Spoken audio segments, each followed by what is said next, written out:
Number 10. Curtis Sharp. Although Curtis Sharp of Newark, New Jersey isn't a stupid human being by any stretch of the imagination, he certainly didn't act like a smart one when he won $5 billion back in 1982. The air conditioning technician did everything you shouldn't do when you win a fortune. Invest in bad schemes, give away tons of money without looking, squandering more of it on luxury items, and forget that the Internal Revenue Service is not your friend. After losing all the money, poor Mr. Sharp ended up finding God and becoming a minister at his church. But thank goodness, although he'd won a fortune that could have set him up for life, he was smart enough not to quit his job, so he does have Social Security and a full pension to fall back on. But he does say today that if he had to do it all over again, he'd take it much slower, and he'd hire a good financial advisor and a good lawyer. At least that's what he recommends to younger lottery winners now. Number 9. Marie Holmes. Single mother of 4, Marie Holmes is a much too forgiving person, if you want to put it nicely. In February 2015, this lady who was holding down 4 part-time jobs to make ends meet won the $188 million Powerball jackpot in her home state of North Carolina. But what was one of the first things she did when she got the $88 million check after taxes? She posted $3 million to bail her boyfriend and father of her youngest child, career criminal Lamar Hot Sauce McDowell, out of jail for a heroin and weapons charge. A few months later, Hot Sauce was in hot water again and needed to be bailed out on another weapons charge. This time, bail was doubled, so $6 million. But the wholesome and sweet boyfriend wasn't done yet. He landed in jail again on street racing charges, and Ms. Holmes was needed to post $12 million bail. Usually, bail money isn't lost. It comes back to the person when the perpetrator who was bailed out does what he's supposed to do. But with Hot Sauce, Marie Holmes is almost guaranteed to lose all her money before she hits the 3rd anniversary of her lottery win. Number 8. Christina Goodenow. I don't know if I'd call Christina Goodenow stupid, but she certainly has a pair of balls on her, I'll tell you that. The 38-year-old Southern Oregon woman used her deceased mother-in-law's credit card to make $12,000 worth of purchases, including a scratch lottery ticket that won her $1 million. Quickly, Goodenow showed up at the Oregon lottery offices and made off with the first of 20 yearly checks of $32,000. Then, she was arrested on identity theft, forgery, fraud, and a few other charges. Nobody ever found the $32,000, but apparently, since the ticket was bought illegally, although Goodenow appealed the court decision as excessive punishment, according to Oregon law, the Medford Police Department will be awarded the winnings because in Oregon, police agencies can collect money gained through criminal activity. Number 7. Jason Canterbury. When he was 19 years old, Jason Canterbury became the youngest lottery jackpot winner in South African history. He won 6.7 million South African rand, which today would be worth about $1 million US.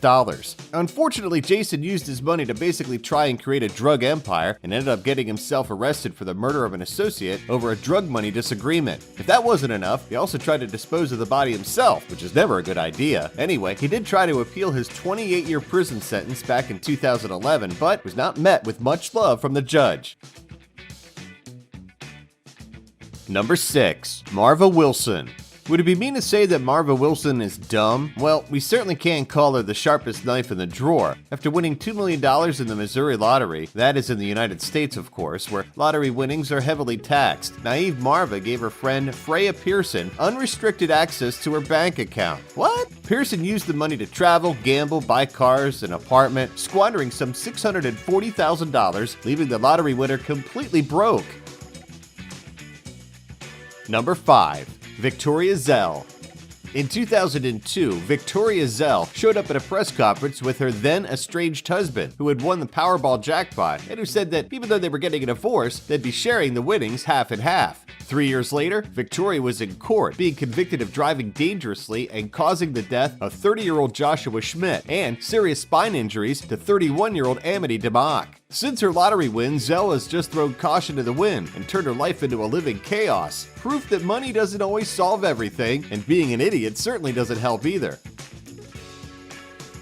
Number 4. Charles Riddle. Charles Riddle won $1 million in the lottery in 1975. That was a huge amount of money back then. Well, it's still a pretty hefty chunk of change today. But instead of realizing that he was set for life, Charles divorced his wife and became a cocaine dealer. Bad choice, Charlie. The many high-profile lawsuits that he had to fight didn't help either. Then, 8 years later, his life derailed completely. He ended up in court on drug abuse charges. 2 years after that, he was sentenced to 3 years in a federal prison for dealing cocaine. Number 3. Denise Rossi.